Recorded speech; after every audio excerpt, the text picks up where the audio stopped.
Hello students, welcome back to exam session.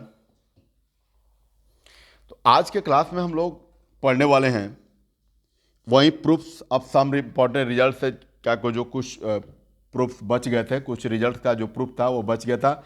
जैसे दो proofs इसमें हैं, 6 और 7, 6 एंड 7। ठीक है, जो सम इम्पॉर्टेंट रिजल्ट का जो प्रूफ है इसमें 6 और 7 बच गया था। पहले हम लोग इसको करेंगे, उसके बाद हम लोग देखेंगे एग्जाम्पल्स बेस्ड ऑन ट्रिएंगल में एंगल जो सम प्रॉपर्टी था, एंगल सम प्रॉपर्टी था, उससे रिलेटेड कुछ एग्जाम्पल्स क्वाड्रेटर से भी रिलेटेड लेंगे, ताकि आपको थ्योरम के साथ साथ सारे जो क्वेश्चंस होते हैं, सारे जो डाउट्स होते हैं वो क्या हो जाए, क्लियर हो जाए। ठीक है, तो आइए फर्स्ट ऑफ टू जो रिमेनिंग रिजल्ट है उसको देख लेते हैं। उसके बाद हम लोग क्या करेंगे, उसके बाद जो होता है हम लोग एग्जाम्पल्स में चलेंगे, और एग्जाम्पल से मैं उम्मीद करूंगा कि एग्जाम्पल से आपको सारा डाउट क्या हो जाएंगे, क्लियर हो जाएंगे। एंगल सम प्रॉपर्टी का यूज कहाँ करना है, इंपॉर्टेंट रिजल्ट का जो यूज होता है वो कहाँ पर करना है। ठीक है, चलिए तो फर्स्ट ऑफ ऑल हम लोग देखते हैं रिजल्ट नंबर 6 का प्रूफ। ठीक है, रिजल्ट नंबर 6 का प्रूफ। तो यहाँ पर कह रहा है कि साइड BC को जो होता है, साइड BC जो है क्या है, ट्रायंगल ABCD का एक साइड है, जिसको प्रोड्यूस करके D तक ले गया गया है। कहाँ तक ले गया गया है, D तक ले गया गया है। ठीक है, अब कह रहा है कि CE पैरेलल B है। अच्छा, CE पैरेलल का है B है, CE parallel B, CE parallel B है।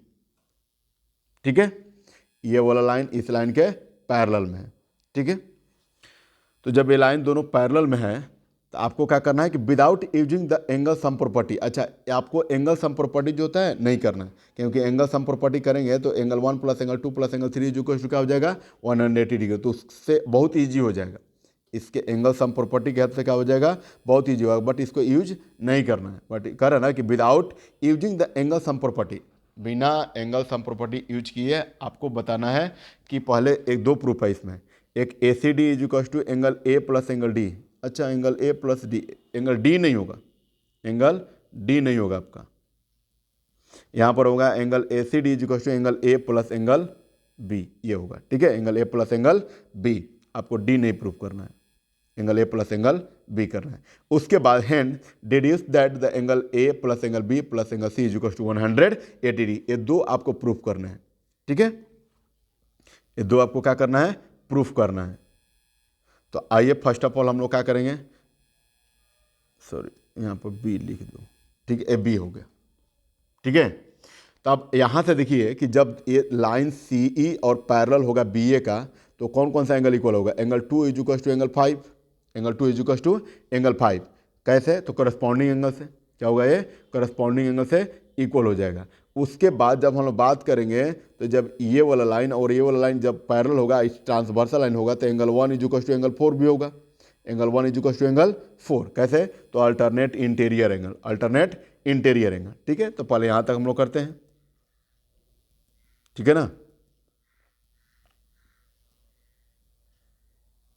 चलिए इसको B लिख देते हैं। आइए सॉल्यूशन में चलते हैं। सॉल्यूशन में चलेंगे तो क्या होता है, हम लोग लिखेंगे कि when CE parallel AB, CE parallel BA या AB, ठीक है, and AC is a transversal line. देख रहे हैं ना कि ये वाला लाइन और इस लाइन के पैरेलल में है, और AC क्या कर रहा है, ट्रांसवर्सल लाइन का काम कर रहा है। तो इसके द्वारा जो बना एंगल्स होता है उसको हम लोग देख लेते हैं। ठीक है, चलिए तो लिखेंगे when CE parallel BA and AC is a transversal line, AC is a transversal line, transversal line. तो जब ट्रांसवर्सल लाइन होगा तब आप मेरे को एक बात बताइए कि ये वाला एंगल और सॉरी ये वाला लाइन और ये वाला लाइन दोनों पैरेलल है, और ये ट्रांसवर्सल लाइन हो गया, तो इस साइड का एक एंगल और एक इस साइड का एंगल, ये दोनों का होगा इक्वल होगा बाई अल्टरनेट इंटीरियर एंगल से, बाई अल्टरनेट इंटीरियर एंगल से इक्वल होगा। ठीक है, तो ये इसको लिख भी लेते हैं। So angle 4 is equal to angle 1, angle 4 is equal to angle 1, ये कैसे होगा,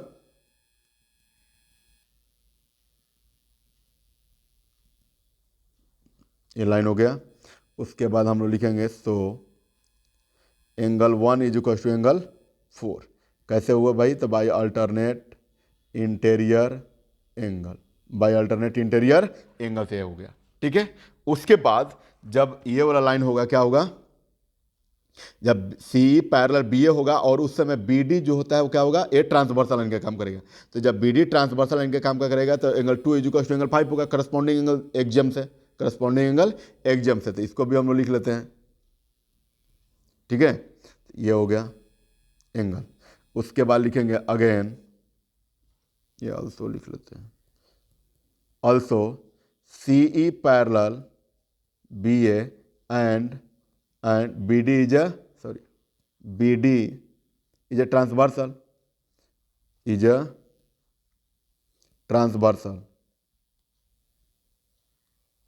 लाइन, ठीक है। तो ट्रांसवर्सल लाइन जब होगा तो angle 2 is equal to angle क्या होगा, एंगल 5 होगा। कैसे, तो बाई करस्पॉन्डिंग एंगल्स एक्जियम, ठीक है। ये हमारा हो गया। अब हम लोग क्या करेंगे, तो अब हम लोग इसको नाम दे देंगे फर्स्ट और इसको दे सकते हैं सेकेंड, ठीक है। From first and second, from first and second, from first and second. तो फ्रॉम फर्स्ट एंड सेकेंड से हमने क्या देखा, from first and adding first and second, adding क्या करेंगे, फर्स्ट एंड सेकेंड करेंगे एडिंग, क्योंकि फ्रॉम फर्स्ट एंड सेकंड चलेंगे तो कोई फायदा नहीं होने जा रहा। Adding first and second, adding first and second.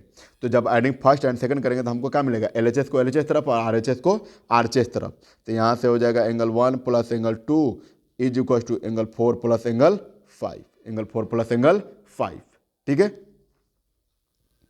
तो यहाँ से देखिए कि एंगल 1 प्लस एंगल 2 को हम लोग क्या लिख सकते हैं, एंगल 1 प्लस एंगल 2 को हम लोग क्या लिख सकते हैं, एंगल 1 को ए लिख सकते हैं और एंगल 2 को बी लिख सकते हैं कि नहीं लिख सकते हैं। तो एंगल 1 को लिख सकते हैं ए प्लस एंगल 2 को बी, और एंगल 4 प्लस 5, एंगल 4 प्लस 5 को क्या लिख सकते हैं, एक्सटीरियर एंगल। और एक्सटीरियर एंगल कौन सा होगा, angle A C D, angle A C D, ठीक है। तो इसको लिख सकते हैं एंगल ए सी डी। और एक आपको यही प्रूव करना था, angle A C D is equal to क्या होगा, angle A plus angle B. ये हमारा एक प्रूफ हो गया, हेंस प्रूव्ड, ठीक है। अब आपके पास एक और प्रूफ करना है, angle A plus angle B plus angle C is equal to 180 degree, ठीक है।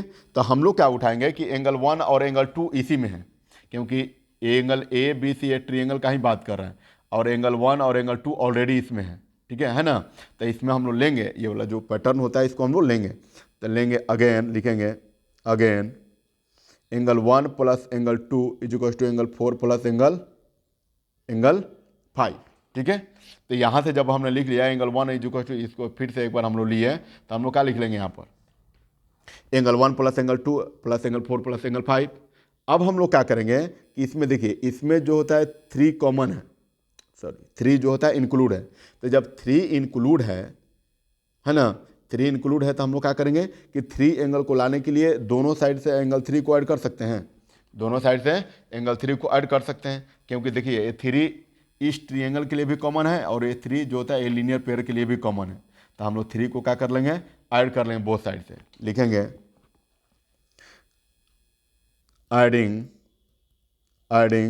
√3 ऑन बोथ साइड, ठीक है। तो जब √3 ऐड करेंगे तो क्या होगा, angle 1 plus angle 2 plus angle 3 is equal to angle 4 plus angle 5 plus angle 3, ठीक है। 3 को क्या करना है, दोनों साइड से ऐड करना है। तो अब एक बात बताइए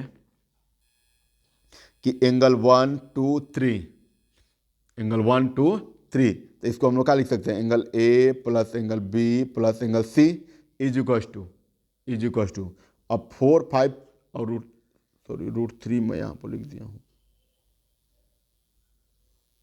एंगल 3 यहाँ पर हो गया। और एंगल 1 2 3, एंगल 1 2 3 को हम लोग क्या लिख सकते हैं, ए बी सी, ठीक है। अब यहाँ पर 4 5 प्लस 3 है, तो 4 5 प्लस 3 है, तो इसमें कौन कौन सा एंगल होगा, एंगल होगा आपका यहाँ पर एंगल सी और एक होगा एंगल ए सी डी, क्योंकि 4 5 मिलाकर ए सी डी, 4 5 को मिलाकर exterior angle A C D, और ए 3 जो होता है वो सी हो गया, ठीक है, तो हम लोग यहाँ पर लिखेंगे angle A C D plus angle C हो गया। ठीक है, so angle A plus angle B plus angle C is equal to क्या हो गया, ये दोनों एंगल जरा देखिए,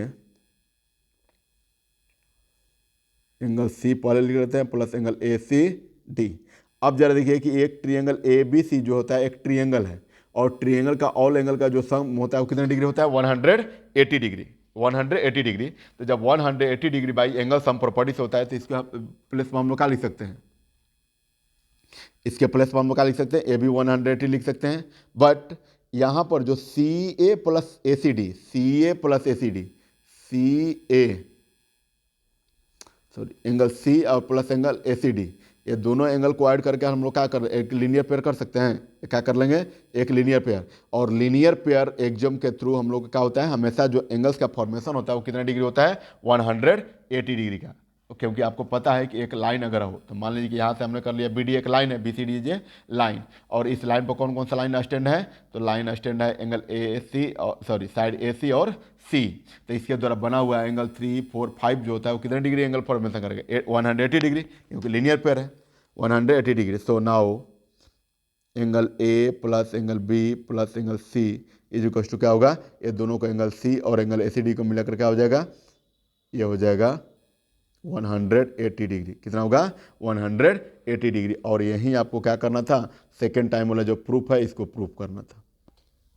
ठीक है, angle A plus B plus angle C is equal to कितना डिग्री होगा, 180 डिग्री, और यहीं आपको प्रूफ करना था। और पहले वाला में करना था कि angle A C D is equal to क्या होगा, angle A plus angle B, मतलब एंगल ए सी डी, ये वाला जो एक्सटीरियर एंगल होगा क्या होगा, अपोजिट इंटीरियर एंगल के सम के इक्वल में होता है। तो इसी को हमने क्या कर दिया, दोनों को दिखा दिया। ठीक है, यहाँ पर हैंस प्रूफ लिखेंगे हैंस प्रूफ्ड, ये हो गया। ठीक है, आई होप आप लोगों को अच्छे से समझ में आया होगा। ठीक है, चलिए रिमेनिंग लास्ट जो होता है रिजल्ट 7 रिजल्ट नंबर को हम लोग देखकर उसके बाद हम लोग क्वेश्चन की तरफ मूव करेंगे, जो एग्जाम्पल्स बेस्ड होगा एंगल सम प्रॉपर्टी पर। जो एग्जाम्पल्स किस पर होगा, बेस्ट एंगल सम प्रॉपर्टी पर। ठीक है, तो ये लास्ट हमारा रिजल्ट था, इंपॉर्टेंट रिजल्ट जो 7 है। इसको हम लोग देखने के बाद हम लोग आएंगे किस पर, एग्जाम्पल्स पर। ठीक है, और जो एग्जाम्पल्स होगा एंगल सम प्रॉपर्टी पर, कुछ क्वेश्चन जो होते हैं क्वाड्रेटर से भी रिलेटेड होगा। ठीक है, चलिए ये एग्जाम्पल्स मैं इसलिए आप लोगों को ले रहा हूं ताकि आपको कंसेप्ट समझने में क्या हो, कंसेप्ट जो समझना ना हो, कंसेप्ट समझने में आपको इजी हो एवं सहूलियत हो। ठीक है, चलिए आइए इसको हम लोग सॉल्यूशन करेंगे।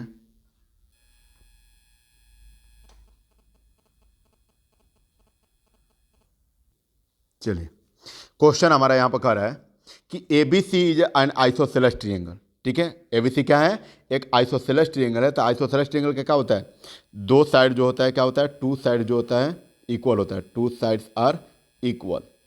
ठीक है, यहां पर कह भी रहा है कि A B is equal to क्या है, ए सी है, A B is equal to क्या है, ए सी है।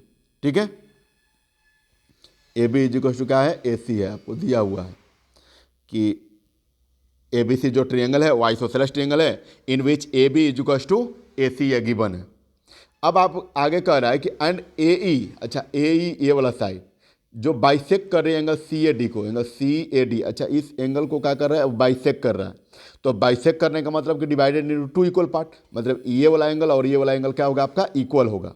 ठीक है, अगर मैं बात करूं एंगल 1 और एंगल 2, तो ये एंगल 1 और एंगल 2 क्या होगा, इक्वल होगा। क्यों, क्योंकि ए जो होता है angle A C A D angle को क्या कर रहा है, वो बाइसेक्ट कर रहा है।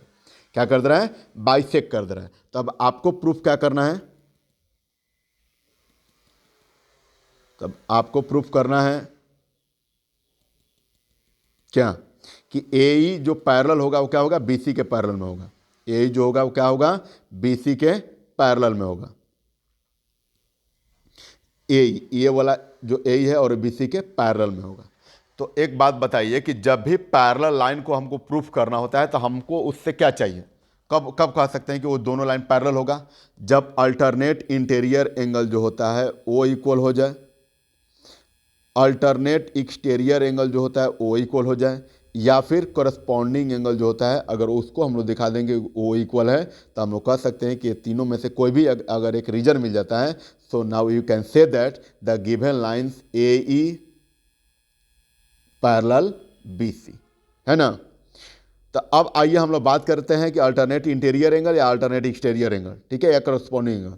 तो अल्टरनेट इंटीरियर और एक्सटीरियर एंगल तो इसमें लगेगा नहीं, क्योंकि ये दोनों लाइन क्या है, पैरेलल है यहाँ से। तो ये अगर इसको हम लोग मानते हैं ट्रांसवर्सल लाइन, तो ये वाला पूरा हो जाएगा और ये वाला इधर एंगल हो जाएगा, जो फॉर्म में नहीं हो रहा है। अगर हम लोग बात करेंगे इस साइड का एंगल, तो ये भी इधर इस साइड हो जा रहा, आउट हो जा रहा है, ये वाला अल्टरनेट इंटीरियर में। एक्सटीरियर में अगर बात करते हैं तो ये वाला हमारा एक्सटीरियर होगा, तो इधर भी एक्सटीरियर होगा, तो इधर तो है नहीं, एंगल नहीं है ना। तो मतलब अल्टरनेट इंटीरियर एंगल और अल्टरनेट एक्सटीरियर एंगल दोनों एंगल नहीं फॉर्म हो रहा है हमारा, ठीक है। फॉर्म होगा तभी तो आप इक्वल कह सकते हैं या नहीं कह सकते हैं, वो तो बात की बात है। जब हमारा अल्टरनेट इंटीरियर एंगल और अल्टरनेट एक्सटीरियर एंगल प्रॉपर में बन ही नहीं रहा है, तो हम लोग अब उस पर डिसाइड ही नहीं करेंगे। अब बचा हुआ हमारे पास एक ऑप्शन है करस्पॉन्डिंग एंगल का। तो करस्पॉन्डिंग एंगल से हम लोग क्या करेंगे, देखेंगे कि करस्पॉन्डिंग एंगल से में भी हो सकता है कि इक्वल हो जाए। अगर तीनों में से कोई भी पार्ट को अगर सेटिस्फाई कर देगा, तो हम लोग now you can say that the given lines are parallel to each other, है कि नहीं। जो गिवन लाइन्स होगा वो क्या होगा, पैरेलल होगा, ठीक है। चलिए आइए, तो अब इसको हम लोग करेंगे, तो देख लेंगे करस्पॉन्डिंग एंगल से। तो एक बात बताइए कि ये वाला एंगल और इस एंगल के इक्वल में होगा कि नहीं होगा, होगा ना। जब ये वाला लाइन इस एंगल के इक्वल में अगर हम लोग दिखा देंगे, तो we can say that the given angles are corresponding angle से इक्वल होगा। और करस्पॉन्डिंग एंगल जो होता है तभी ना पॉसिबल है जब दो लाइन को एक ट्रांसवर्सल लाइन इंटरसेक्ट कर जाए। जब दो लाइन को क्या कर जाए, दो पैरेलल लाइन को एक ट्रांसवर्सल लाइन इंटरसेक्ट कर जाए। So now we can say that the given lines are parallel to each other. जो गिवन लाइन्स होता है वो क्या होगा, पैरेलल टू ईच अदर होगा, ठीक है। तो इसका मतलब यहाँ से करस्पॉन्डिंग एंगल ये काम करेगा हमारा, ठीक है। चलिए, अब जो करस्पॉन्डिंग एंगल बात करेगा, तब हम लोग देखेंगे कि इसमें क्वेश्चन में क्या क्या गिवन है, ठीक है। इसको इरेज कर लेने दीजिए। चलिए, तो यहाँ पर अब हम लोग देखेंगे क्या, तो हम लोग बात करेंगे फर्स्ट ऑफ ऑल जो गिवन है उसको। तो चलेंगे, लिखेंगे गिवन में। तो गिवन में क्या दिया हुआ है, A B C is an isosceles triangle, isosceles triangle in which आपको क्या दिया हुआ है, A B is equals to A C दिया हुआ है, A B is equals to A C दिया हुआ है, ठीक है। अब हम लोग चलेंगे in triangle A B C, in triangle A B C. तो जब ए बी सी में चलेंगे तो आपको क्या करना है, आपके पास क्या दिया हुआ है, तो ए बी सी में जो दिया हुआ है angle A B is equals to angle A C, angle A B is equals to क्या दिया हुआ है, एंगल ए सी, ठीक है, ए गिवन है, ठीक है। उसके बाद angle B is equals to angle C होगा, क्योंकि ये वाला साइड जो होता है अगर इक्वल है तो इसके अपोजिट एंगल्स जो होते हैं वो भी, अपोजिट साइड्स के अपोजिट एंगल वो भी इक्वल होते हैं। अपोजिट साइड के अपोजिट जो एंगल होते हैं वो भी क्या होते हैं, इक्वल होते हैं, ठीक है। So now angle B is equal to angle C, और यहाँ पर रीजन डालेंगे, angles opposite to equal sides, यही ना है कि जो एंगल्स होता है अगर अपोजिट इक्वल साइड का होगा तो उसके एंगल भी क्या होते हैं, इक्वल होते हैं। सो इन ट्रायंगल एबीसी में हमको यही दो पार्ट मिला, ठीक है।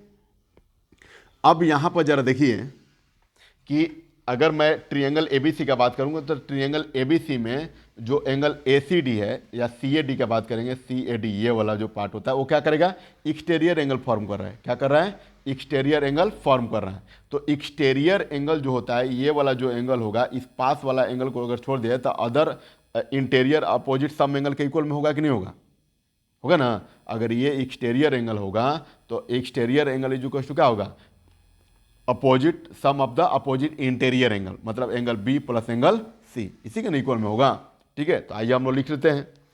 तो लिखेंगे first of all side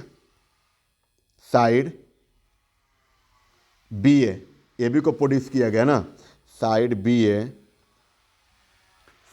A of triangle ABC has been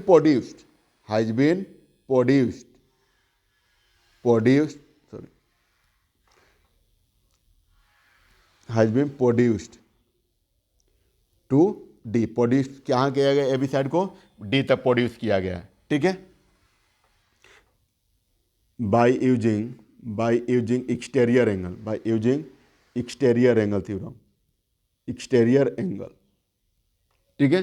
तो एक्सटीरियर एंगल थ्योरम जब हम लोग अप्लाई करेंगे तो आपको क्या मिलेगा, angle C A D, angle C A D, क्योंकि अगर बाई दिए हुए अगर इस ट्रायंगल को मैं रिमूव करूँ ऐसे, ठीक है, तो ये वाला होगा हमारा कौन सा, अगर बाई दिए हुए अगर मैं ए बी सी अगर ले रहा हूँ, ठीक है, सॉरी ए बी और सी ले रहा हूँ, तो इस ए बी साइड को बी ए साइड को क्या करेगा, डी तक प्रोड्यूस किया गया है, तो एक्सटीरियर एंगल यही ना बनेगा। और ये एक्सटीरियर एंगल जो होता है किस इसके अपोजिट इंटीरियर एंगल के सम के इक्वल में होगा, मतलब angle B plus angle C is equal to angle C A D. समझ में आया, ठीक है। चलिए तो इसको हम लोग लिख लेंगे, angle C A D is equal to क्या होगा, angle B plus angle C by exterior angle theorem से। अब एक बात बताइए मेरे को, सी ए डी कहाँ पर है, सी ए डी, तो ये दो एंगल है, इसमें कौन कौन सा, एक है डी ए ई, एक है आपका डी ए ई, और प्लस एंगल क्या होगा सी ए ई, सी ए ई, ये दोनों एंगल इक्वल एंगल है, ध्यान में रखिएगा, is equal to angle B plus angle, अच्छा देखिए कि सी है, सी के जगह पर मैं बी कर दूं, सी के जगह पर मैं बी कर दूंगा, तो सी के जगह पर मैं बी कर दिया, ठीक है। कैसे भाई, तो ए जो होता है ना बाइसेक्ट किया, ए जो होता है bisect angle C A D, and ये जो होता है ना बाइसेक्ट करने की वजह से हमने इसको लिख दिया। अब ये दूसरा बात एक इसके लिए, तो ये क्या हो गया, तो ये हो गया कि दिया हुआ है angle B is equal to angle C, ठीक है, इसलिए हमने बी के जगह पर बी ही पुट कर लिया।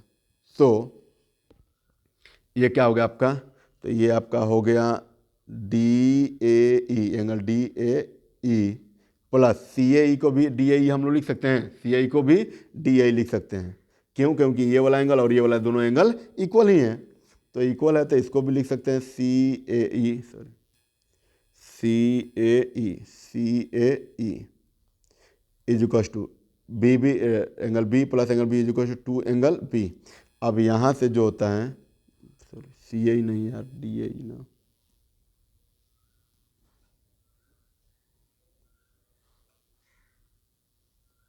Angle D A E, angle D A E, ठीक है, क्योंकि सी आई के जगह पर मैंने डी आई रख दिया, क्योंकि दोनों एंगल्स क्या है, इक्वल है, ठीक है। अब यहाँ पर जो होता है D A E plus D I is equal to angle D A E is equal to angle B, तो two two cancel out, two two क्या हो गया, कैंसिल आउट हो गया, मतलब आपके पास मिला angle D A E is equal to angle B. अब आइए देखिए कि डी ए ई कौन सा है, डी ए ई ये वाला एंगल, अब plus sorry is equal to angle B, अच्छा ये दोनों एंगल लो इक्वल हो गया है ना, तो जब दोनों एंगल इक्वल हो गया तो ये एंगल इक्वल हो गया, तो करस्पॉन्डिंग एंगल से हम लोग कह सकते हैं, करस्पॉन्डिंग एंगल से हम लोग क्या कह सकते हैं, कह सकते हैं, ठीक है, क्योंकि इसी को तो हमको चाहिए था, एंगल बी हो गया यहाँ से, तो हम लोग यहाँ से लिख सकते हैं but these angles, but these are corresponding angle, corresponding angle, angles formed by lines AE and BC, AE and BC, ठीक है, जो किससे बना हुआ है, AE and BC से बना हुआ है, with AB as a transversal, ठीक है। So now we can say that, now we can say that what, जब ये दोनों एंगल क्या हो गया, करस्पॉन्डिंग एंगल हो गया, तो करस्पॉन्डिंग एंगल तभी ना पॉसिबल है जब बी डी क्या हो जाए या ए बी क्या हो जाए, ट्रांसवर्सल लाइन का काम कर जाए, जब ट्रांसवर्सल लाइन का काम कर जाएगा,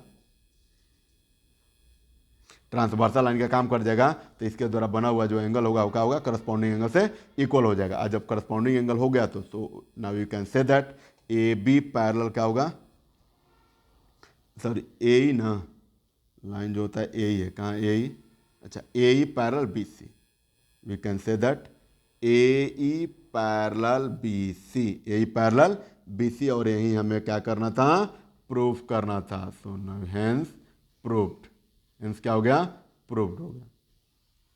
ठीक है, तो आई होप आपको दोनों जो रिजल्ट्स होते हैं, रिमेनिंग दो रिजल्ट्स हैं 6 और 7, आपको समझ में आया होगा। ठीक है, अब नेक्स्ट क्लासेस में हम लोग पढ़ेंगे प्रॉब्लम्स, एग्जांपल्स